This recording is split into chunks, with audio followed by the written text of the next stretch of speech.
This story is called The Hockey Mask. I used to love Halloween. It felt as if it was the only day I could truly be myself.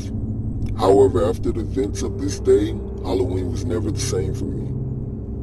It was the Halloween of '09. The previous years I had just dressed up as superheroes, but this year I decided to dress up as something scarier. It was nothing too crazy. A black trench coat, gloves, and a hockey mask that I had gotten from Walmart. I went out with a group of friends. Everything was normal, and by the end of the night, I had one bag filled to the brim with candy. As I was walking back home, I had realized that my hockey mask was missing. I contemplated walking back to try to find it, but I decided that it wasn't worth the time. I arrived back home and I dumped the candy onto my bed. I ate a good bit of it, then decided to go to sleep. I had lied in bed for a solid 10 minutes. Then I heard the front door crack open in my house. I thought that my parents must have came home. I had thought that they went out for dinner. I heard heavy walking, neither of which fit my parents. I remained in bed, slightly confused.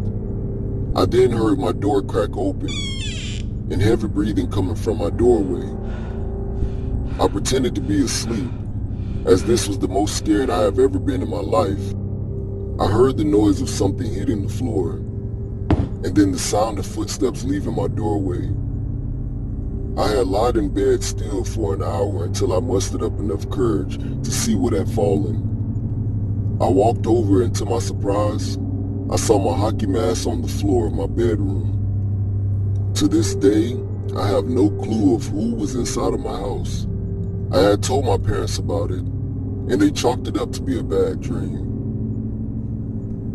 It took me a long time before I could trick-or-treat without looking behind my shoulder. Needless to say, this was the scariest thing to ever happen to me. This story is called Singing to My Son. I sat in my bedroom folding laundry as I listened to my wife singing to my 2-month-old son on the baby monitor. I finished folding our clothes and I put them in their places in the closet and in the drawers. I walked down to the hall to my son's room with the basket of his clothes and go to open his door.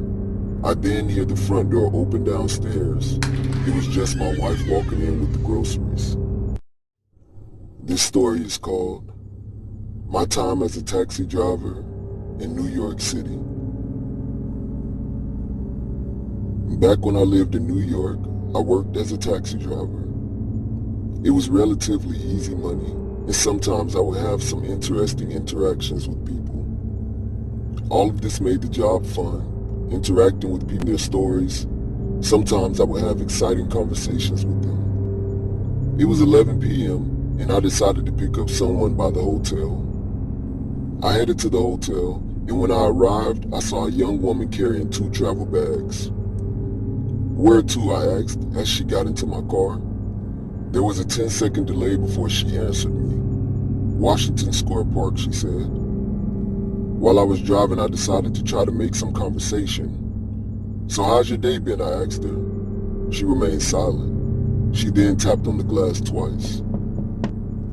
I had figured she just didn't want to talk, so I continued driving. 10 minutes had gone by, neither of us saying a word. She began knocking on the glass. "Everything okay?" I asked her. She still remained silent. She started knocking on the glass harder. At this point, we were only a minute away from her stop.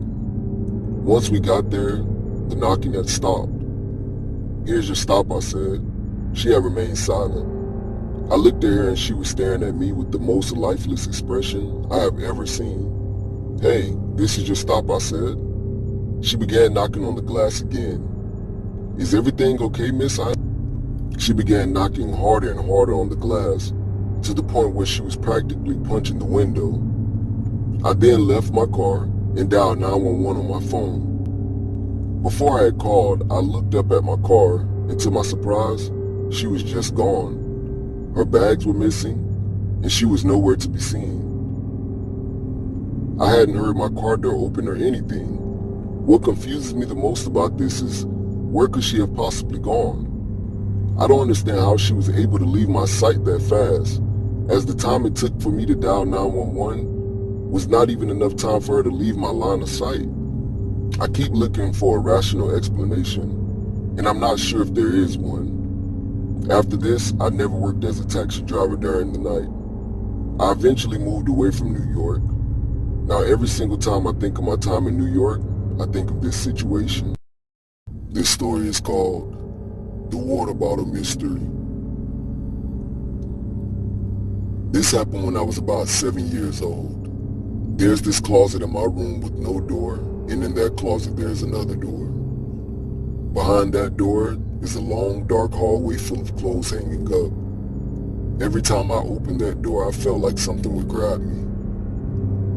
So one day my dad and I were putting up a door for the closet.